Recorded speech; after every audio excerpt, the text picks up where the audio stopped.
بسم اللہ الرحمن الرحیم۔ السلام علیکم ورحمۃ اللہ وبرکاتہ۔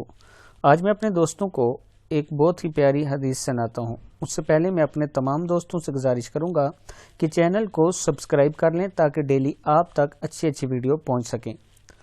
مرنے والوں کی فہرست بنانے کا مہینہ۔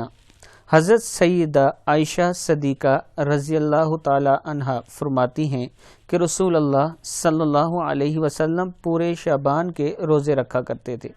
فرماتی ہیں کہ میں نے عرض کی، یا رسول اللہ صلی اللہ علیہ وسلم، کیا سب مہینوں میں آپ صلی اللہ علیہ وسلم کے نزدیک زیادہ پسندیدہ شعبان کے روزے رکھنا ہے؟ تو آپ صلی اللہ علیہ وسلم نے فرمایا، اللہ عز و جل اس سال مرنے والوں کی ہر جان کو لکھ دیتے ہیں۔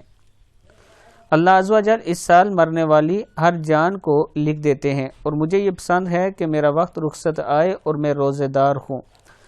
حدیث کا حوالہ یہ نیچے موجود ہے۔ میں اپنے تمام دوستوں سے گزارش کروں گا کہ اس مہینے میں زیادہ سے زیادہ عبادت کریں اور ممکن ہے تو روزے رکھیں تاکہ نبی اکرم صلی اللہ علیہ وسلم کی سنت پر عمل ہو سکے، اور اگر ہمارا مرنے کا وقت آئے تو ہم بھی روزے میں مریں۔